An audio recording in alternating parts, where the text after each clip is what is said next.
जय हिंद दोस्तों, जय हिंद बच्चों। राजस्थान ज्ञान पोर्टली के अंतर्गत आज हम राजस्थान के जिला दर्शन के तीसरे भाग पर बात कर रहे हैं, जिसमें हम कुछ और इम्पोर्टेंट जिलों के इम्पोर्टेंट प्रश्नों के ऊपर बात करते हैं जो कि राजस्थान के किसी न किसी कंपटीशन के अंदर अक्सर पूछे जाते रहे हैं। चलिए स्टार्ट करते हैं। आप भी प्रयास कीजिएगा साथ में आंसर देने का। आज का पहला प्रश्न है, मातृकुंडिया तीर्थ स्थल किस नदी के पास स्थित है? बहुत प्यारा प्रश्न। मातृकुंडिया, इससे संबंधित दो तीन प्रश्न करेंगे अपने। मातृकुंडिया तीर्थ स्थल किस नदी के पास? बेडच, ब्रह्मणी, चंद्रभागा या चंबल, किस नदी के पास है? अब यहां शब्द देखिएगा, यहां है मातृकुंडिया। आपको पहले तो ये बताना चाहूं भी ये कहां पर है, किस डिस्ट्रिक्ट में है, तो उस डिस्ट्रिक्ट का नाम है चित्तौड़गढ़। चित्तौड़गढ़। और पंचायत समिति की भी बात करें तो वो है रासमी। तो रासमी चित्तौड़गढ़ के अंदर है मातृकुंडिया जगह है। और ये जो मातृकुंडिया है ये दो नदियों के संगम के पास है, यानी किनारे पर है। वो है एक तो बनास और दूसरी है चंद्रभागा। बनास और चंद्रभागा नदी के किनारे पर स्थित है ये। तो अब ऑप्शन में बनास नहीं है तो क्या है ऑप्शन के अंदर? चंद्रभागा है। तो सही उत्तर क्या हो जाएगा? चंद्रभागा। आगे जाकर हम बात करेंगे, यहां पर लक्ष्मण झूला भी है। मेवाड़ का हरिद्वार भी इसे कहा जाता है। तो इस प्रकार से आप एक प्रश्न से जुड़े हुए कई प्रश्न हैं वो साथ में करते जा रहे हैं। दूसरा प्रश्न देखिए आज का, क्या चित्तौड़गढ़ में स्थित समितेश्वर शिव मंदिर किस शैली में स्थित है? चित्तौड़गढ़ डिस्ट्रिक्ट के अंदर ही है समितेश्वर शिव मंदिर है। वो किस शैली में बना है? द्रविड़, नागर, वेसर या गुर्जर, ये बताना है भी किस शैली का है। तो वो है नागर शैली। कौन सी शैली में बना है? नागर शैली। बताना चाहूंगा 11वीं सदी के अंदर मालवा के परमार थे राजा भोज, उनके द्वारा निर्मित है ये। और इस मंदिर को मोक्कल जी का मंदिर भी कहते हैं। कौन सा मंदिर? मोक्कल जी का मंदिर भी कहते हैं इसको, मोक्कल जी का मंदिर। और किसने बनाया? मालवा के परमार राजा भोज द्वारा ये बनाया गया है। अगला प्रश्न देखिएगा, तीसरा प्रश्न है, सतबीस देवरी क्यों प्रसिद्ध है?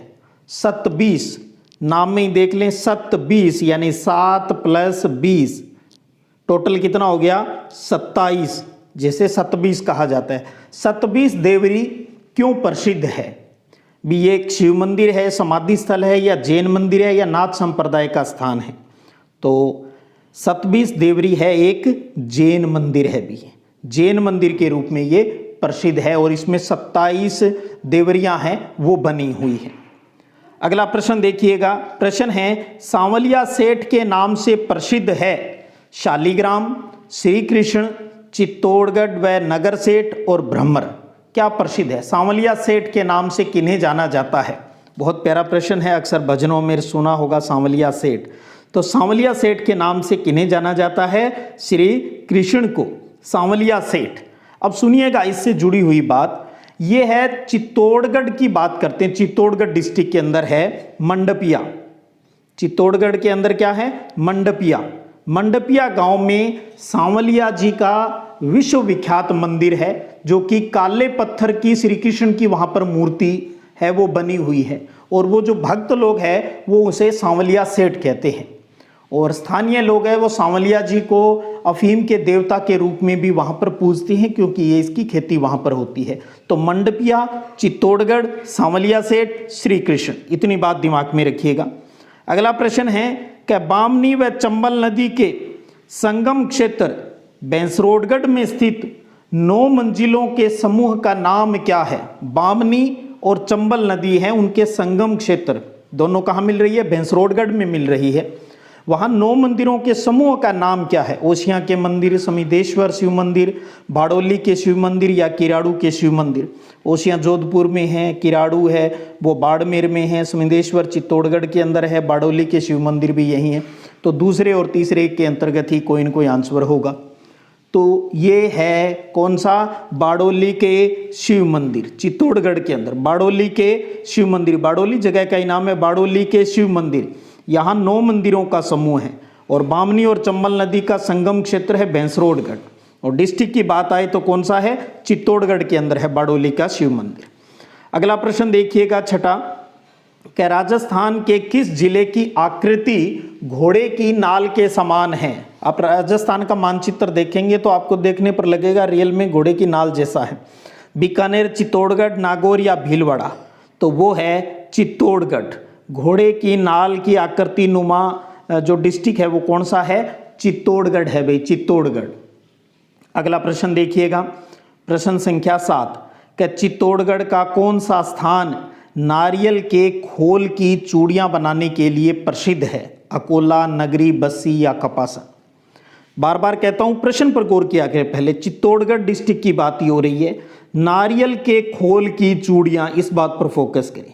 नारियल के खोल की चूड़ियां बनाने के लिए प्रसिद्ध कौन सा है ये बताना है, और वो जगह है चित्तौड़गढ़ की कपासन। कपासन चित्तौड़गढ़ में नारियल की खोल की चूड़ियों के लिए भी ये प्रसिद्ध रहता है। अगला प्रश्न देखिए 8वां, राजस्थान का हरिद्वार किस तीर्थ को कहा जाता है। राजस्थान का हरिद्वार किस तीर्थ को, रणछोड़राय जी का मंदिर, मातृकुंडिया, श्री कोलायत जी, नाकोड़ा जी, नाकोड़ा बाड़मेर में है, कोलायत बीकानेर में है, रणछोड़ जी का मंदिर, मातृकुंडिया, कौन सा है जिसे राजस्थान का हरिद्वार कहा जाता है। अब चलिए, आपको याद होगा पहला प्रश्न जो अपनों ने किया था, मातृकुंडिया तीर्थ किस नदी के पास स्थित है। हमने क्या बनास और चंद्रभागा नदी की बात की थी। मैंने बताया उसे मेवाड़ का हरिद्वार भी कहते हैं। वही, चाहे आपसे पूछ ले मेवाड़ का हरिद्वार, चाहे आपसे पूछ ले राजस्थान का हरिद्वार, और वो कौन सा है, मातृकुंडिया। मातृकुंडिया तीर्थ स्थल। मातृकुंडिया किस डिस्ट्रिक्ट में है, चित्तौड़गढ़ में, और पंचायत समिति है राशमी। तो राशमी चित्तौड़गढ़ के अंतर्गत है मातृकुंडिया। राजस्थान का हरिद्वार कहा जाता है। अब क्यों कहते हैं, इस पर भी बात करें तो मातृकुंडिया के अंदर क्या है, हरिद्वार जो कि उत्तराखंड में है। हरिद्वार की भांति वहां पर प्रसिद्ध लक्ष्मण झूला है। लक्ष्मण झूला है, इसलिए वो लक्ष्मण झूला हरिद्वार में भी है और यहाँ मातृकुंडिया तीर्थ स्थल पर भी है, इसलिए इसे मेवाड़ का हरिद्वार या राजस्थान का हरिद्वार है वो कहा जाता है। अगला 9वां प्रश्न देखिएगा। प्रश्न है कि चित्तौड़गढ़ का वह स्थान लकड़ी के खिलौने और कठपुतली बनाने के लिए जाना जाता है, उस जगह का नाम बताना है।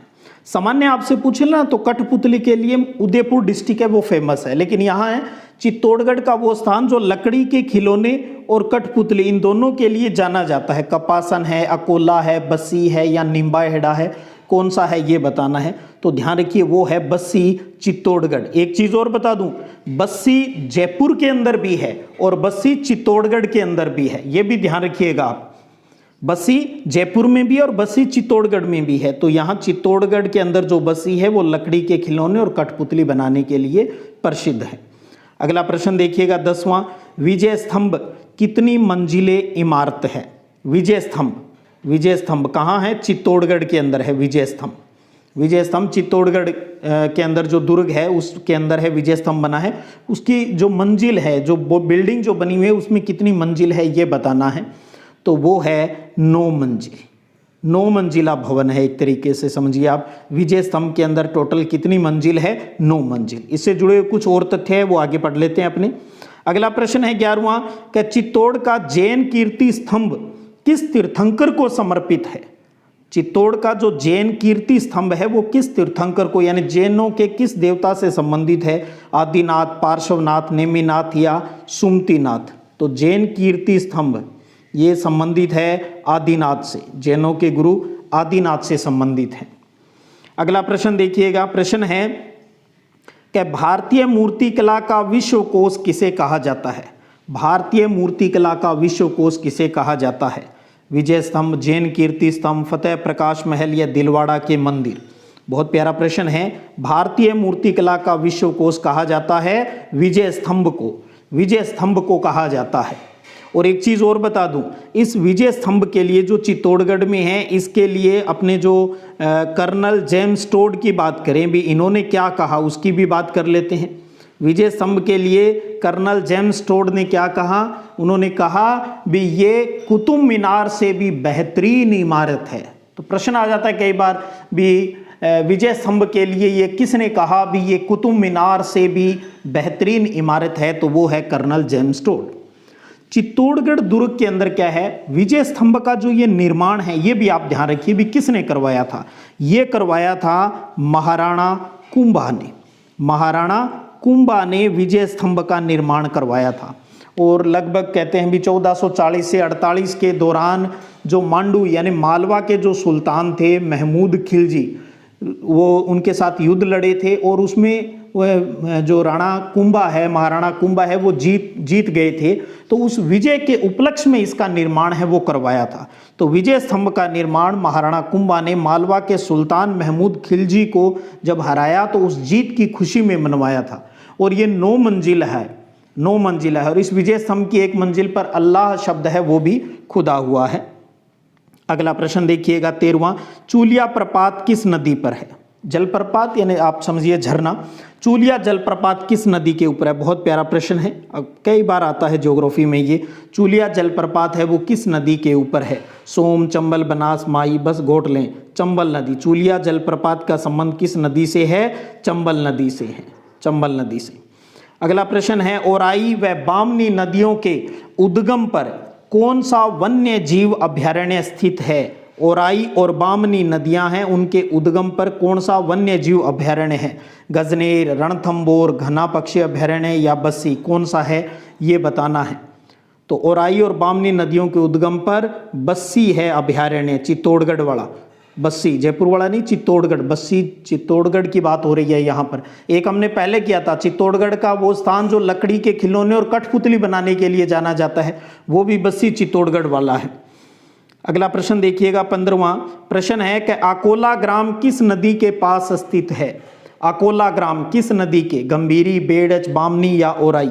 तो अकोला चित्तौड़गढ़ के अंदर है। अकोला किस नदी के पास स्थित है, वो है बेड़च, बेड़च नदी के पास स्थित है अकोला। अगला प्रश्न, राजस्थान का प्राचीनतम सूर्य मंदिर कहाँ स्थित है। राजस्थान का प्राचीनतम सूर्य मंदिर चित्तौड़ में, झालावाड़ में, कोटा में या बारा में। तो राजस्थान का जो प्राचीनतम सूर्य मंदिर है वो कहाँ स्थित है, चित्तौड़गढ़ के अंदर है, चित्तौड़गढ़ के अंदर। बताना चाहूँगा राजस्थान में सूर्य को समर्पित है वो प्राचीन मंदिर 713 ईस्वी के आसपास है, वो चित्तौड़गढ़ दुर्ग में बना हुआ है, जो अब कालिका माता मंदिर के नाम से भी जाना जाता है, कालिका माता के मंदिर के नाम से भी जाना जाता है ये। अगला प्रश्न देखिएगा 17वां प्रश्न है कि सेठानी का जोहड़ा, सेठानी का जोहड़ा नामक प्राकृतिक सुरम्य स्थल कहाँ है। सीधा सा बताना है, सेठानी का जोड़ा। आपको पता है गाँव के अंदर ये चीज़ें मिल जाती है, बावड़ियाँ और जोहड़ जो होते हैं, चूरू, दौसा, धौलपुर, हनुमानगढ़, ये कहाँ पर है, सेठानी का जोड़ा है, ये चूरू डिस्ट्रिक्ट के अंदर है, चूरू डिस्ट्रिक्ट के अंदर, चूरू डिस्ट्रिक्ट। अगला प्रश्न देखिएगा 18वां, अपने भित्ति चित्रों के लिए प्रसिद्ध नाहटा संग्रहालय कहाँ स्थित है। भित्ति चित्र, दीवारों के ऊपर जो पेंटिंग होती है, भित्ति चित्रों के लिए प्रसिद्ध नाहटा संग्रहालय अलवर, कोटा, दौसा या चूरू। तो ध्यान रखिए सेठानी का जोड़ा कहाँ है, चूरू के अंदर है, और नाहटा संग्रहालय है ये भी कहाँ है, चूरू डिस्ट्रिक्ट के अंदर है, नाहटा संग्रहालय चूरू के अंदर है। अगला प्रश्न है, सालासर में किस देवता या भगवान का प्रसिद्ध मंदिर है। शायद जो वीडियो देख रहे हो हर कोई जानता है सालासर में किस देवता का मंदिर है, सोचने की ज़रूरत नहीं है। सालासर के अंदर गए भी होंगे आप, हनुमान जी का प्रसिद्ध मंदिर है भी, बहुत लोग जाते हैं वहाँ, और ये चूरू डिस्ट्रिक्ट के अंदर है। सालासर के अंदर जो हनुमान जी का मंदिर है, डिस्ट्रिक्ट कौन सा पड़ता है, चूरू का। अगला प्रश्न है 20वां, चूरू का ताल छापर वन्य जीव अभयारण्य किसके लिए प्रसिद्ध है। बहुत प्यारा प्रश्न है। तो पहला तो यही हो गया, ताल छापर वन्य जीव अभयारण्य किस जिले में है, तो चूरू में है। फिर यहाँ प्रश्न ये आ गया भी ये किसके लिए प्रसिद्ध है। बाघ के लिए, काले हिरणों की प्राकृतिक शरणस्थली है, नीलगाय की प्राकृतिक शरणस्थली है, या सफ़ेद हाथियों का अभयारण्य है। बहुत ही प्यारा सा ये जाना जाता है काले हिरणों के लिए, काले हिरणों के लिए प्रसिद्ध है ताल छापर अभयारण्य। तो प्राकृतिक शरणस्थली है, नेचुरल रूप से वहाँ पर रहते हैं। 20वें में 2 ऑप्शन हो गया। अगला प्रश्न है, गोरा बादल महल कहाँ स्थित है। गोरा बादल महल कहाँ स्थित है, चित्तौड़गढ़, जैसलमेर, उदयपुर या जोधपुर। तो गोरा बादल महल गोरा और बादल की स्मृति से जुड़ा हुआ है और वो चित्तौड़गढ़ डिस्ट्रिक्ट के अंदर है। गोरा बादल महल कहाँ है, चित्तौड़गढ़ के अंदर। अगला प्रश्न है कि 6 मंजिली सुराणा हवेली जिसमें 1100 दरवाजे और खिड़कियां हैं, कहाँ स्थित है? देखिए क्या बात है प्रश्न में, 6 मंजिली है एक तो ये। सुराणा हवेली कितने मंजिली है? विजय स्तंभ 9 मंजिली है, सुराणा हवेली 6 मंजिली है, इसमें 1100 दरवाजे और खिड़कियां हैं, कहाँ स्थित है ये बताना है। भी देखिए कितना कुछ है इसके अंदर। तो ये है चूरू डिस्ट्रिक्ट के अंदर, चूरू के अंदर भी, चूरू के अंदर। सुराणा हवेली कहाँ है? चूरू के अंदर है। और चूरू में सुराणा हवेली के साथ साथ ही दानचंद चोपड़ा की हवेली भी है, कोठारी की हवेली भी है, बागला की हवेली है, ये भी वहां पर प्रसिद्ध हवेलियां हैं। अगला प्रश्न है, वेंकटेश्वर तिरुपति बालाजी का मंदिर राजस्थान में किस स्थान पर है? वेंकटेश्वर तिरुपति बालाजी का मंदिर राजस्थान में किस स्थान पर है ये बताना है। भी सालासर, सुजानगढ़, अजीतगढ़ या इंद्रगढ़ कहाँ पर है? तिरुपति बालाजी। सालासर गए हो अगर, जैसे हमारी साइड से जाते हैं हनुमानगढ़ से सालासर है तो रास्ते में ही पड़ता है भी ये। तो कौन सा होगा इसका सही आंसर? और वो है सुजानगढ़, चूरू के अंदर ही ऑन रोड ही है सुजानगढ़। वेंकटेश्वर तिरुपति बालाजी का मंदिर है वो सुजानगढ़ में। वेंकटेश्वर जो फाउंडेशन ट्रस्ट है 1994 के अंदर चूरू स्थित सुजानगढ़ में 75 यानी 75 फीट ऊंचे भगवान वेंकटेश्वर तिरुपति बालाजी के मंदिर का निर्माण करवाया है वहां। अगला प्रश्न देखिएगा 24वां, चूरू में किस स्थान पर सिख गुरुओं गुरु नानक देव जी और गुरु गोविंद सिंह जी ने आगमन किया था? चूरू डिस्ट्रिक्ट में वो स्थान जहां गुरु नानक देव जी और श्री गुरु गोविंद सिंह जी हैं वो पधारे थे। ददरेवा है, दुधवा है या सावा या तारानगर है? कौन सा इसका सही आंसर होगा? क्योंकि जब गुरु नानक देव जी, गुरु गोविंद सिंह जी वहां पर आए तो उनकी स्मृति में ही वहां पर गुरुद्वारे का निर्माण करवाया गया था, और वो है साहवा। साहवा किस डिस्ट्रिक्ट में? चूरू के अंदर। तो साहवा के अंदर भी गुरुद्वारा बना हुआ है। गुरु नानक जी भी यहाँ आए थे और गोविंद सिंह जी भी यहाँ आए थे। अगला प्रश्न है, दीप सिंह कुंभाणी और दौलत सिंह कुंभाणी द्वारा निर्मित यह बावड़ी एक गुप्त सुरंग द्वारा भांडारेज के गढ़ से जुड़ी हुई है, ये बताना है। प्रश्न को समझे पहले। दीप सिंह कुंभाणी और दौलत सिंह कुंभाणी ये तो नाम है जिन्होंने ये जो बावड़ी है वो बनाई। एक बावड़ी बनाई थी जो कि गुप्त सुरंग के द्वारा भांडारेज के गढ़ से जुड़ी हुई है। बावड़ी भी सुरंग द्वारा किसी गढ़ से जुड़ी हुई है। तो चोखी बावड़ी, मांगरेज की बड़ी बावड़ी, नौलखा बावड़ी या बाईराज की बावड़ी, कौन सा इसका सही उत्तर है? तो वो है मांगरेज की बड़ी बावड़ी। मांगरेज की बड़ी बावड़ी है ये। अगला प्रश्न देखिए, संत दादू के शिष्य सुंदरदास का स्मारक दौसा में कहाँ स्थित है? संत दादू दयाल के शिष्य रहे हैं सुंदरदास, उनका स्मारक है वो दौसा में कहाँ है ये बताना है। तो वो सही उत्तर कौन सा हो सकता है इन ऑप्शन के अंदर? वो है गेटोलाव। गेटोलाव दौसा डिस्ट्रिक्ट में ही गेटोलाव। अगला प्रश्न देखिएगा 27वां प्रश्न है आपके सामने। आभानेरी दौसा के अंदर है, आभानेरी की बावड़ी पड़ी है। आभानेरी दौसा स्थित हर्षद माता का मंदिर किस काल का है? हर्षद माता का मंदिर कहाँ है? आभानेरी दौसा के अंदर है, वो किस काल का है, किस टाइम पीरियड का है? प्रतिहार कालीन, मौर्य कालीन, गुप्त कालीन या गुप्तोत्तर काल का है? किस टाइम का है ये बताना है। आपको बताना चाहूँ ये वैष्णव संप्रदाय का मंदिर है जो कि 8वीं सदी के अंदर बना हुआ है, वैष्णव संप्रदाय का, और ये है प्रतिहार कालीन, प्रतिहारों के टाइम का है ये आभानेरी का हर्षद माता का जो मंदिर है। अगला प्रश्न है, राजस्थान का सबसे लंबा कच्चा बांध कौन सा है? राजस्थान का सबसे लंबा लेकिन कच्चा बांध है वो बताना है। सबसे लंबा कच्चा बांध कौन सा है? अंगोई बांध, पांचना बांध, पड़ोह बांध, नांगल बांध, कौन सा है ये यहाँ पर क्लियर करना है। आपको पता है ना राजस्थान का सबसे ऊंचा बांध तो कौन सा है? सबसे ऊंचा बांध तो जाखम है। जाखम प्रतापगढ़ में है जो लगभग 81 मीटर ऊंचा है। जाखम प्रतापगढ़ के अंदर है। राजस्थान का सबसे लंबा कच्चा बांध कौन सा है यहाँ पर ये बताना है। तो वो है अंगोई बांध। अंगोई बांध सबसे लंबा कच्चा बांध है, वो अंगोई बांध है। ये पार्वती नदी पर बना है और धौलपुर जिले का भी सबसे बड़ा बांध है। धौलपुर डिस्ट्रिक्ट के अंदर अंगाई बांध। अगला प्रश्न देखिएगा, 8वीं सदी में प्रतिहार निकुंभ राजा चांद द्वारा निर्मित चांद बावड़ी किस जिले में स्थित है? बहुत प्यारा प्रश्न है बावड़ियों का। चांद बावड़ी कहाँ स्थित है? किसने बनाई 8वीं सदी में? किसने? प्रतिहार राजा था, निकुंभ ने बनाई थी। चांद बावड़ी किस जिले के अंतर्गत है चांद बावड़ी? तो चांद बावड़ी है दौसा डिस्ट्रिक्ट के अंदर।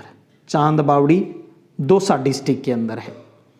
अगला प्रश्न है 30वां आपके सामने, कौन सा तीर्थ स्थल सब तीर्थों का भांजा कहलाता है? सब तीर्थों का भांजा, मातृकुंड या मच्छकुंड, पुष्कर या नंदिनी माता। पहले हम तीर्थों के मामे की बात कर चुके हैं, अब तीर्थों के भांजे की बात हो रही है।